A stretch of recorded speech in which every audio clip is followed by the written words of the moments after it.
¿Recuerdan ustedes qué estaban haciendo el 14 de marzo de 2020? Pues ese fue el día en el que se decretó el estado de alarma, en el que nos confinaron, tuvimos que meternos en casa durante muchas semanas para evitar la propagación del coronavirus. Hoy vamos a hacer un repaso de lo que supuso todo aquello con el director general de Salud Pública, José Juan Alemán. Buenos días. Buenos días a todos. Bueno, para un departamento como el suyo, ¿qué supuso de repente ese momento histórico? Bien, pues supuso un cambio radical en lo que es la gestión de todo lo que llevamos de salud pública, ¿no? Evidentemente fue un periodo muy intenso, de un trabajo frenético, que después de 2 años que cumplimos hoy, pues ya estamos en una situación con una perspectiva suficiente como para evaluar, ¿no?, todos los aspectos positivos, todo lo que hemos aprendido y también los aspectos negativos, ¿no?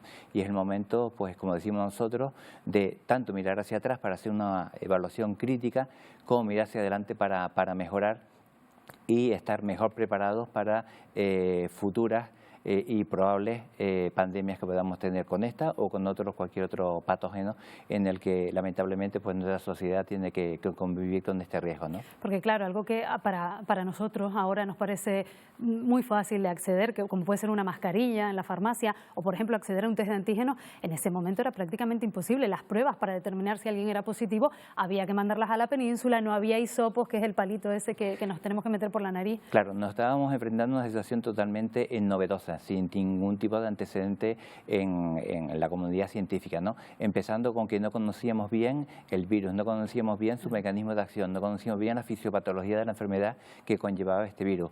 No teníamos disponibles herramientas diagnósticas que fueran sensibles, fiables y sobre todo que fueran prácticas, que fueran muy accesibles a la población de manera inmediata. Todo eso supuso, pues, lógicamente, pues, estar, pues, al principio, ¿no?, a nivel internacional, con medidas que llamamos de ensayo-error hasta conseguir la estabilización y sobre todo conocimiento suficiente para empezar a adoptar medidas ya basadas en evidencia. Piensen que al principio, pues lógicamente, habría mucho desconocimiento y estábamos trabajando pues con lo que llamamos los principios generales en cuanto a la intervención en epidemiología y en salud pública y a la extrapolación de los conocimientos que teníamos de otras patologías. Esto lógicamente se ha mostrado que ha funcionado correctamente en determinados ámbitos y para determinadas intervenciones, pero que dada este insuficiente conocimiento que teníamos, pues hacía falta nuevo conocimiento y afortunadamente, y es uno de los grandes mensajes y logros que nos ha demostrado esta pandemia, ha sido la enorme capacidad, el enorme esfuerzo que ha hecho toda la comunidad científica de manera global para compartir todos los conocimientos que han batido verdaderamente récords, los que están metidos en la investigación, saber evaluar el avance tan importante que ha tenido la ciencia, no solo para combatir el coronavirus, sino además también por el efecto arrastre que tiene. No quiero extenderme mucho, pero pensemos, por ejemplo, con la plataforma ARN mensajero, están sirviendo para nuevas vacunas para el SIDA, por ejemplo, ¿no? Entonces, realmente, uno de los grandes logros que ha demostrado esta pandemia es demostrar la capacidad de la comunidad científica para poner al alcance de los profesionales sanitarios y de la comunidad en general, pues medidas diagnósticas y de intervención. Claro, esa poca información de la que se disponía al principio, no solo en Canarias, también a nivel internacional, toda la comunidad internacional se enfrentaba por primera vez a esto, hizo que a veces pues la comunicación de cómo debíamos proceder fuera contradictoria en ocasiones. Eso también llegó a confundir a la población. Sí, efectivamente, y eso lo vivimos y lo sufrimos mucho, ¿no? Y es como consecuencia de lo que ya he señalado, ¿no? Piensen que, bueno, que la información que nos llegaba al principio era de que era una enfermedad pues que era leve, ¿no? Luego ya en poco tiempo se fue demostrando de que no lo era. Y además en Canarias fuimos la comunidad que debutamos con el primer caso, sí, que aquello fue lógicamente un hito en nuestra comunidad, y luego además también debutamos con la cuarentena de todo un hotel, ¿no? Aquello también fue otro reto y otro hito, ¿no? Entonces, efectivamente, al principio había mensajes que eran contradictorios porque ya incluso había, digamos que, una falta no de coordinación, sino de anticipación por parte de la comunidad científica a nivel de la OMS y del CDC, que son los dos referentes para nosotros, ¿no? Entonces, ahí todas las comunidades pues tendríamos que tapar los huecos, si me permite la expresión, pues con esto que yo digo, que son los principios generales de intervención de la epidemiología y con la extrapolación del conocimiento.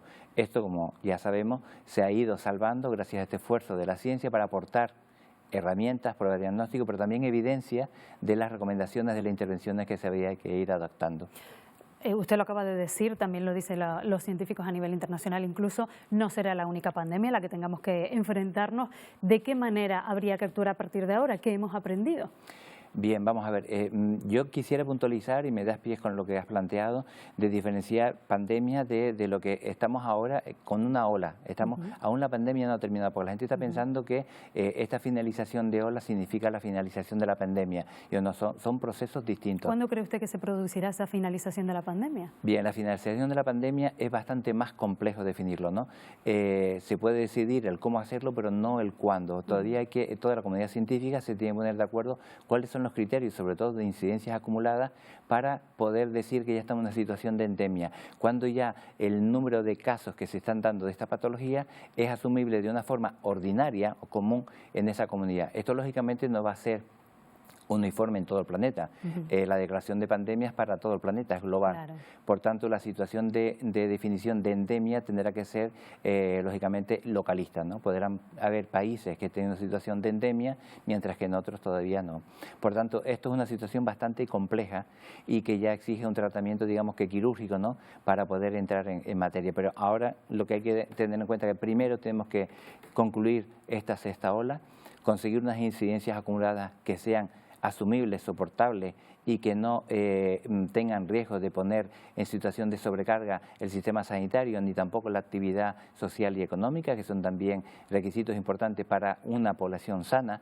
Y aparte de ahí empezaremos a hablar de la endemia, ¿no? Vamos a ir por parte, porque algo que nos ha demostrado esta pandemia es precisamente su carácter voluble, ¿no?, su imprevisibilidad. Entonces, vamos a ir por paso, porque tenemos que primero consolidar un paso para poder hablar del siguiente. Porque claro, lo fundamental, según cuenta, es que esos casos que se van a seguir produciendo no colapsen el sistema sanitario, es decir, que lo podamos pasar en nuestra casa como a lo mejor un resfriado sin mayores consecuencias. A partir de ahora también se ha decidido por parte del Ministerio con las comunidades autónomas que la comunicación de los casos se va a hacer de manera diferente, no será diaria, la veremos de momento 2 veces por semana. ¿Eso qué va a suponer? Porque me imagino que, claro, al pasar 3 o 4 días, de repente quizás nos encontremos con 4.000 casos un día. Sí, no, vamos a ver, lo que se va a ir un poco también porque es una necesidad social el ir pues destetando, si me permite este término tan expresivo, a la población de toda esta información continua que conlleva pues una situación de que muchos interpretan incluso de alarma no continua, ¿no? Eso no es bueno para la sociedad. Entonces, uno de los medios precisamente también es ir dosificando la información para que la información siga siendo pues puntual, que sea accesible, que sea fiable, que sea transparente. Eso se va a mantener. Y se va a mantener lo que más importa, que es el sistema de vigilancia. Eso no se va a tocar. De hecho, se refuerza. O sea, lo que se va a modificar o se va a dosificar es la información que se vaya dando, que va a estar disponible las 24 horas para aquellos casos que haga falta, ¿no? Y, por supuesto, para el sistema sanitario van a seguirse trabajando todo el sistema de información. Los cuadros de mando se van a modificar para tener unos indicadores que sean más sensibles y fiables para esta nueva situación. Pero el sistema de vigilancia se mantendrá y con esos nuevos indicadores, en el momento que exista, digamos que un incremento de casos o de cualquier otro parámetro, que no necesariamente van a ser los casos, porque con el nuevo mando, como digo, se van a utilizar nuevos indicadores, que si quieres te hago alguna referencia a los que ya se están barajando. Si esos indicadores indican que puede haber pues un incremento de casos, de que hay una circulación del virus que empieza a ser preocupante, pues ya se adoptarán las medidas oportunas, ¿no? Antes de finalizar, quería hacerle una última pregunta en un asunto que no es exactamente de la pandemia, pero sí que les ha puesto a ustedes en la necesidad de vigilar esta situación. Es la aparición en la isla de La Palma de 2 mosquitos, creo que han sido 2, de la variante, o sea, del tipo Aedes aegypti. ¿Qué particularidad tienen y qué ha supuesto este hallazgo?